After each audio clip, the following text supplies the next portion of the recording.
Assalamualaikum warahmatullahi wabarakatuh. Selamat pagi untuk anak-anak. Semoga kita semua tetap dalam lindungan Allah Subhanahu wa taala. Juga kita tetap semangat mengikuti pembelajaran online. Dan ingat sebentar lagi kita harus menghadapi ujian semester 1 yang nantinya juga akan berpengaruh pada kelulusan siswa kelas 6. Terima kasih untuk kelas 6 hari ini. Kita akan mempelajari tema 5 subtema 1 tentang kerja keras berbuah kesuksesan. Langsung saja untuk materi pertama yaitu PPKN. Apa materi dari PKN di tema 5 subtema 1 ini? Yang pertama yaitu manfaat dari berwirausaha sejak kecil. Artinya berwirausaha itu kita menjalankan usaha secara mandiri. Kemudian apa manfaat dari wirausaha sejak kecil itu? 1. Melatih jiwa wirausaha atau berdagang, ataupun semua yang kegiatannya berkaitan dengan ekonomi. Kemudian yang kedua, itu manfaat dari wirausaha sejak kecil adalah mengembangkan kreativitas. Yang ketiga, mengasah potensi yang dimiliki. Yang keempat, melatih diri mengatur keuangan. Dan yang kelima, membantu masyarakat di sekitar rumah. Kemudian, sikap penting yang harus kita miliki dalam berwirausaha. Yang pertama, pasti kita harus jujur, disiplin, optimis, mengendalikan ego, bertanggung jawab, bijak, menentukan pilihan, serta mengakui kesalahan dan menerima kritik. Itu sikap penting dalam berwirausaha. Kemudian yang kedua, berbagai kegiatan ekonomi yang tumbuh dan berkembang di masyarakat Indonesia. Antara lain yang banyak kita jumpai adalah pertanian, kemudian ada perkebunan, perikanan, ini yang biasanya di daerah pesisir laut, kemudian ada peternakan, ada perindustrian, serta ada pertambangan, dan masih banyak lagi. Termasuk di daerah perkotaan juga masih banyak pabrik-pabrik yang bermunculan. Kemudian kita ke bahasa Indonesia. Ini nanti di dalam bahasa Indonesia kita mempelajari tentang formulir. Jadi apa yang dimaksud dengan formulir, kemudian jenis-jenis formulir, dan cara pengisian dari formulir. Kita bahas satu persatu. Yang pertama, pengertian formulir itu. Formulir adalah daftar isian yang berisi pertanyaan tentang data diri. Formulir itu harus diisi sesuai dengan data diri yang sebenarnya. Tidak boleh dengan data yang dimanipulasi. Kemudian umumnya data dari formulir ini berisi biasanya mengisi nama lengkap, tempat tanggal lahir, umur, alamat, dan nomor telepon. Kemudian fungsi dari adanya formulir ini, penyelenggara kegiatan dapat mengetahui identitas peserta. Sekarang kita lihat contoh dari formulir. Ini ada formulir, contohnya di sini berisi tentang nama lengkap, umur, kelas, alamat. Ini adalah formulir pendaftaran lomba mengarang. Kemudian jenis-jenis formulir itu antara lain ada formulir pendaftaran semacam ini. Kemudian ada formulir anggota ke kartu anggota, formulir wesel pos, formulir kartu pos, dan daftar riwayat hidup.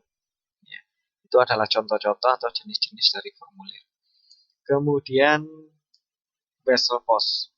Kita bahas salah satu contoh dari formulir itu ada wesel pos. Wesel pos itu adalah surat pos untuk mengirimkan uang melalui kantor pos. Contohnya bagaimana? Kita simak di bawah ini. Ini ada contoh dari wesel pos. Ini daftar isiannya antara lain ada nama pengirimnya, alamat, nomor telepon, serta email. Kemudian ada nama penerima, siapa yang akan menerima uangnya, alamatnya di mana, nomor teleponnya, juga emailnya. Tentunya di sini juga ada nominal sejumlah uang berapa yang akan dikirimkan ke penerima. Selanjutnya kita membahas tentang IPA, yaitu berkaitan dengan materi magnet. Ya, tentu kita semua sudah tahu apa yang dimaksud dengan magnet itu. magnet itu adalah batu yang dapat menarik benda-benda tertentu. Artinya hanya beberapa benda yang bisa ditarik oleh magnet. Kemudian magnet atau benda yang dapat ditarik oleh magnet itu disebut dengan benda magnetis. Apa saja benda yang dapat ditarik oleh magnet? Antara lain ada besi, kemudian baja, biasanya peniti, kemudian ada paku, baut, sendok, dan sebagainya. Kemudian benda yang tidak dapat ditarik oleh magnet itu disebut dengan benda non-magnetis atau benda tidak magnetis. Apa saja yang tidak bisa ditarik oleh magnet? Juga banyak sekali. Antara lain ada karet, kayu, kemudian plastik, ya. Ada asbes, dan sebagainya. Ini contoh-contoh dari benda yang tidak dapat ditarik oleh magnet. Kemudian sifat-sifat magnet itu apa saja? Yang pertama, magnet tentunya memiliki gaya tarik. Bisa menarik benda-benda yang sifatnya magnetis atau dapat ditarik oleh magnet. Kemudian magnet memiliki gaya yang dapat menembus benda. Tentunya benda ini yang ditembus tidak terlalu tebal. Contohnya kaca yang tipis itu bisa ditembus oleh magnet dan benda yang dapat ditarik oleh magnet. Kemudian daerah di sekitar magnet yang masih dipengaruhi oleh gaya magnet itu disebut dengan medan magnet. Ujung magnet yang mengarah ke utara itu disebut dengan kutub utara. Sedangkan ujung magnet yang mengarah ke selatan itu disebut dengan kutub selatan. Ini contohnya. Jadi terdiri dari north, ini artinya utara, kemudian south itu artinya selatan. Jadi punya dua kutub, yaitu kutub utara dan kutub selatan. Kemudian yang ini itu adalah medan magnet, daerah yang masih dipengaruhi oleh gaya magnet. Kemudian magnet itu terdiri dari dua, yaitu magnet alam dan magnet buatan. Magnet alam itu magnet yang ditemukan secara alami tanpa proses pembuatan. Magnet bumi itu termasuk magnet alam. Sedangkan magnet buatan adalah magnet yang sengaja dibuat oleh manusia. Ini contoh. Magnet bumi pun juga mempunyai dua kutub, yaitu kutub utara dan kutub selatan. Kemudian untuk magnet buatan, bagaimana cara pembuatan magnet? Ini kita bahas di slide selanjutnya. Yaitu cara membuat magnet itu ada tiga. Yaitu membuat magnet dengan cara gosokan. Ya, ini. Dengan cara gosokan yang nomor satu ini, cara membuat magnet dengan cara gosokan. Yang kedua, membuat magnet dengan cara induksi atau menempel, seperti gambar nomor 2 ini. Kemudian yang nomor 3, itu membuat magnet dengan menggunakan arus listrik, atau biasa disebut dengan elektromagnetik.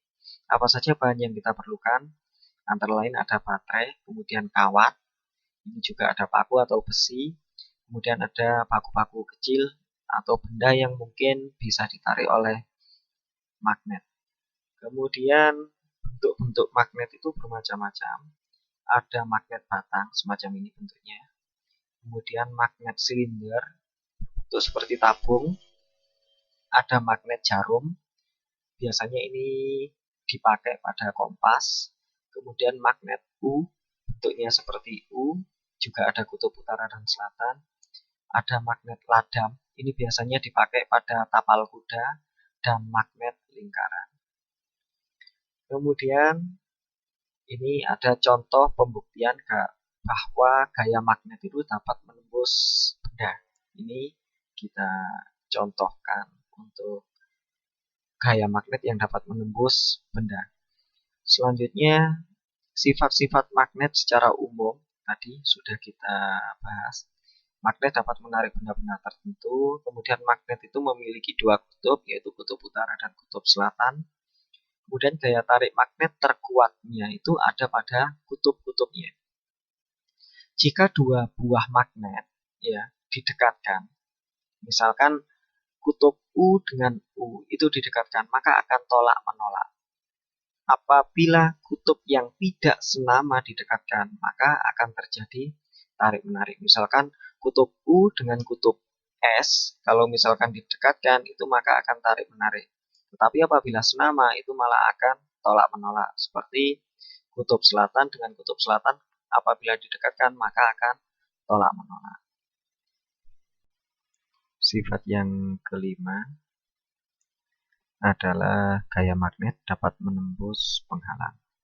Kemudian kita sudah memasuki mata pelajaran IPS. Ini berkaitan dengan wujud kerjasama bidang sosial budaya dalam ASEAN atau Asia Tenggara. Yang pertama, kerjasama bidang sosial budaya itu penanganan narkoba dan solusinya. Kemudian penanggulangan dampak bencana alam, perlindungan terhadap difabel atau kaum yang kurang beruntung atau cacat fisik. Kemudian acara-acara yang diadakan untuk mewujudkan kesejahteraan sosial, pertukaran pelajar antar negara ASEAN, kegiatan olahraga internasional yang melibatkan seluruh anggota ASEAN atau disebut dengan SEA-Games, kerjasama untuk meningkatkan pariwisata, diadakannya Kongres Pemuda ASEAN, pertukaran acara televisi ASEAN, misi kebudayaan dan kesenian, dengan diadakannya Festival Lagu ASEAN. Kemudian ini peran dan posisi Indonesia dalam perekonomian ASEAN. Perannya yang pertama membuka pusat promosi ASEAN. Posisinya Indonesia adalah sebagai pendiri. Kemudian menjalin kerjasama pengelolaan barang sejenis. Posisi Indonesia itu sebagai pelaksana.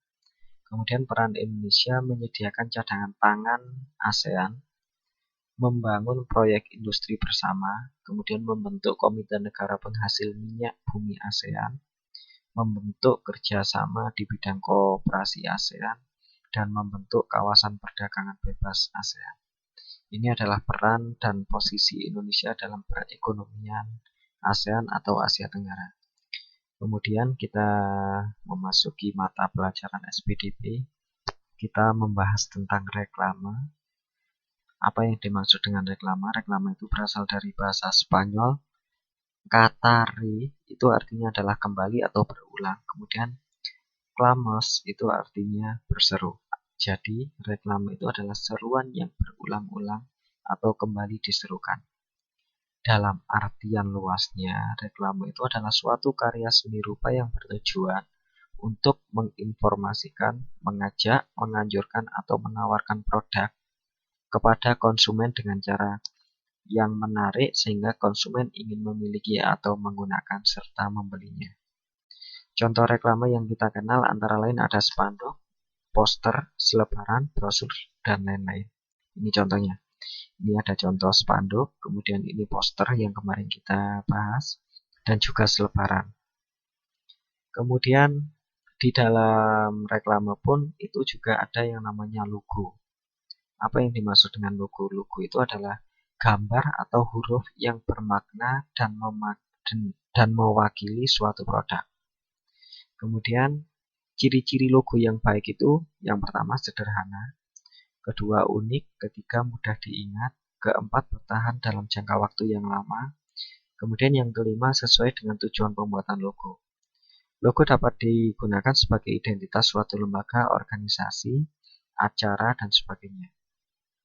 Ini macam-macam logo, ada logo Kementerian Pendidikan dan Kebudayaan, logo ASEAN, logo SEA-Games 2011, kemudian ada logo Himpunan Pengusaha Muda Indonesia, logo Usaha Warung Makan, dan logo Rumah Juara.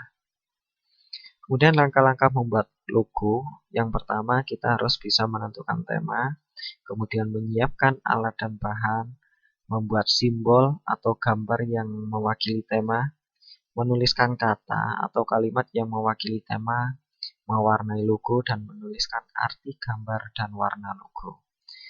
Itu adalah langkah-langkah membuat logo. Setelah ini anak-anak bisa mempelajari lagi materinya.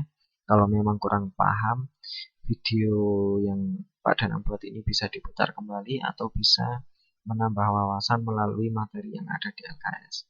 Setelah ini anak-anak bisa mengerjakan tugas yang diberikan Pak Danang. Sekali lagi, untuk kelas 6 tetap semangat karena sebentar lagi kita harus menghadapi ujian semester 1. Jangan cepat putus asa, semoga kita juga lebih cepat masuk ke sekolah kembali dan bisa melaksanakan pembelajaran seperti sedia kala. Mungkin itu yang Pak Danang bisa sampaikan untuk hari ini. Kurang lebihnya Pak Danang mohon maaf. saya akhiri. Wassalamualaikum warahmatullahi